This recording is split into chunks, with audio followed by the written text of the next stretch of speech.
السلام عليكم ورحمه الله وبركاته. اهلا بكم في فيديو جديد مع اخوكم محمد عمر. شركه اوبو بقى يا جماعه بتعلن عن هاتف جديد النهارده وهو الاوبو A1 5G.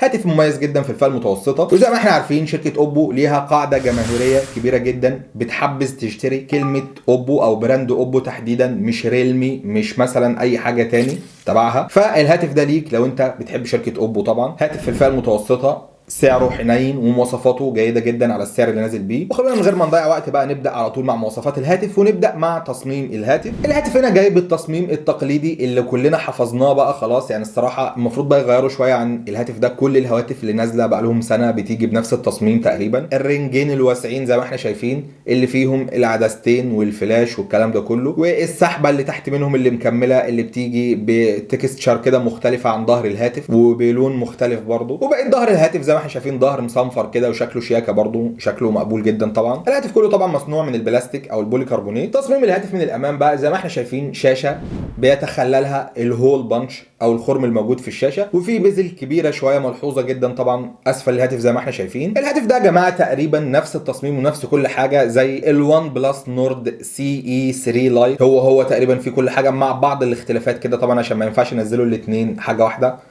زي ما احنا عارفين شركه وان بلس وشركه اوبو بيتبعوا المجموعه BBK، يعني هما في الاول وفي الاخر شركه واحده اصلا. فالهاتفين تقريبا زي بعض، نفس التصميم ونفس كل حاجه، ولكن في بعض الاختلافات في المواصفات بتاعه الهاتف عشان ما يبقاش الاثنين تيبيكال واحد. الشاشه الموجوده في الهاتف هنا هي شاشه من نوع IPS LCD بحجم 6.72 بوصه، فول HD بلس بكثافه بكسلات 392 بكسل بير انش، ومعدل تحديث الشاشه دي يا جماعه 90 هرتز. شاشه جيده في الفئه السعريه اللي نازله فيها، مش شاشه ممتازه ولا مبهره ولا اي حاجه، هي شاشه ستاندر في الفئه السعريه دي مفيش اي مشاكل. وكانوا يقدروا طبعا يعملوا ابجريد لشاشه افضل من كده واحسن، ولكن زي ما احنا عارفين تسعير الهاتف برضو مش هيساعدك ان انت تعمل او كده، فحاجه مقبوله جدا في الفئه السعريه دي. ونروح بقى نتكلم عن المعالج الموجود في الهاتف هنا. معالج من شركه كوالكوم سناب دراجون 695، معالج بيدعم الجيل الخامس. طبعا تقدر تركب في الهاتف هنا شريحتين 5G، ولكن للاسف ما تقدرش تحط كارت ميموري. المعالج ده بتكنولوجيا 6 نانومتر، معالج موفر جدا في الطاقه، معالج محترم فعلا ومعالج قوي. طبعا زي ما احنا عارفين معالجات كوالكوم معالجات محترمه جدا وبتثبت كفاءه جدا في كل حاجه. هتقدر تلعب بكل سهوله وتتنقل بين التطبيقات وتعمل كل اللي انت عايزه، مالتي تاسكينج وكل حاجه. المعالج الرسومي هنا هو الادرينو 619، والرامات المستخدمه هنا هي من نوع LDDR4X، رامات سريعه جدا طبعا، والذاكره كمان محترمه جدا من نوع UFS 2.2. ده كله بيساعد المعالج بتاعك ان هو يكون معالج ممتاز جدا ويقضي معاك الغرض ويعمل كل اللي انت عايزه منه بسرعه كبيره. والسكان الموجوده على الهاتف هنا طبعا بتاعت اوبو كلر OS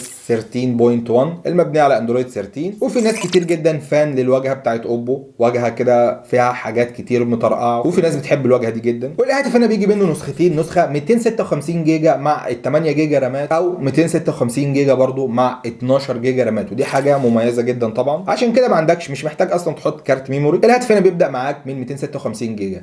زي ما قلنا النسخه بتاعت النورد بتاعت وان بلس بيجي معاها 128 جيجا او 8 جيجا رامات وبس. ممكن بقى تاخد 256 جيجا مع 8 جيجا رامات، وتقريبا نفس الفئه السعريه او يمكن ازيد كمان من سعر الهاتف ده لما نعرف في اخر الفيديو ان شاء الله. فمساحات التخزين في الهاتف هنا افضل من الوان بلس. نروح بقى نتكلم عن الكاميرات الموجوده في الهاتف هنا. الكاميرا الاماميه للاسف رقمها محبط نوعا ما، ولكن ده مش بالاحرى انها تكون سيئه جدا او سيئه قوي. الكاميرا الاماميه هنا 8 ميجا بكسل بفتحه عدسه f2.2 وبتصور 1080 ب 30 فريم في الثانيه. هتطلع معاك نتائج كويسه ومقبوله جدا في الاضاءه الشديده وفي ضوء النهار، ولكن ما تعتمدش عليها قوي في الاضاءه المنخفضه. اما بقى الكاميرات اللي في الظهر تقدر تعتمد عليها بكل سهوله، كاميرات مميزه جدا. الهاتف هنا بيجي بكاميرتين في الظهر، كاميرا اساسيه بدقه 50 ميجا بكسل بفتحه عدسه f1.8، والعدسه الثانيه 2 ميجا بكسل بفتحه عدسه f2.4 ودي عشان البورتريه او العزل. وبرده الكاميرات الخلفيه هنا بتصور 1080 ب 30 فريم في الثانيه. فالعدسه الاساسيه هنا هتطلع لك صور محترمه جدا وادائها هيكون كويس جدا معاك. ونروح بقى نتكلم عن حبشتكنات الهاتف. الهاتف هنا بيجي بسماعه وحيده مونو للاسف، مش سماعات ستيريو. والهاتف هنا فيه فتحه سماعات 3.5 مللي، والهاتف هنا بيدعم NFC، وكمان الهاتف هنا يا جماعه فيه IR ريموت، ودي حاجه نادرا ما بتلاقيها في هواتف اوبو. احنا معتادين على الموضوع ده اكتر مع هواتف شاومي. زي ما احنا عارفين طبعا تقدر تستخدم IR ده كريموت كنترول لاي جهاز كهربائي عندك بيدعم ريموت كنترول. بصمه الهاتف هنا موجوده على زر الباور، بصمه سريعه جدا ومحترمه.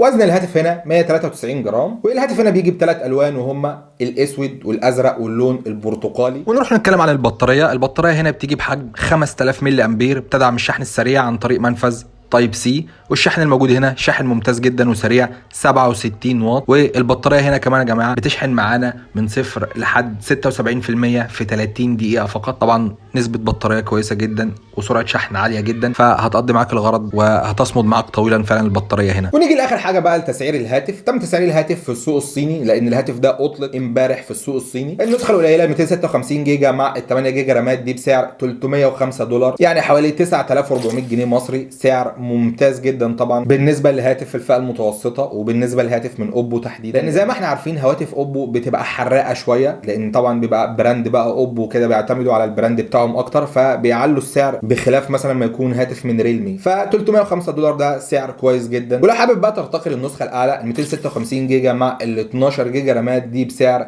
$335، يعني حوالي 10300 جنيه مصري. فاعتقد تسعير الهاتف مناسب جدا مع الباكج او التوليفه اللي هم عاملينها في الهاتف ده. ولو حابب برضو حاجه من وان بلس نفس القصه كده او نفس الرينج والسعر ونفس المواصفات مع اختلاف طفيف، ممكن تلقي نظره على الفيديو بتاع الوان بلس. مش عارف الصراحه، احنا عاملين فيديو برضو عن الهاتف ده بس مش عارف هينزل قبل الفيديو ده ولا بعده. ببساطه الاختلاف في الكاميرات في الوان بلس 108 ميجا بكسل مش 50، والكاميرا الاماميه 16، فالكاميرات في الوان بلس افضل. ولكن هنا انت عندك اي ار ريموت، هنا معاك سماعات مونو، في الوان بلس سماعات ستيريو. وعلى فكره يا جماعه الوان بلس النسخه بتاعته بتبدا من $330، يعني هنا $305 اقل منه $25 تقريبا. فانت ممكن تقارن بين الهاتفين لو انت بتفاضل بينهم. ولو انت بتدور برضو في نفس الفئه السعريه دي على هواتف افضل، يعني بيهمك القيمه اكتر مقابل السعر، ممكن تشوف الهاتف الجديد التيربو بتاع شاومي او ريدمي نوت 12 تيربو. هاتف مميز جدا وبيجي في نفس الفئه السعريه دي، ولكن هاتف سفاح في حاجات كتير جدا. تقدر ترجع للفيديو بتاعه،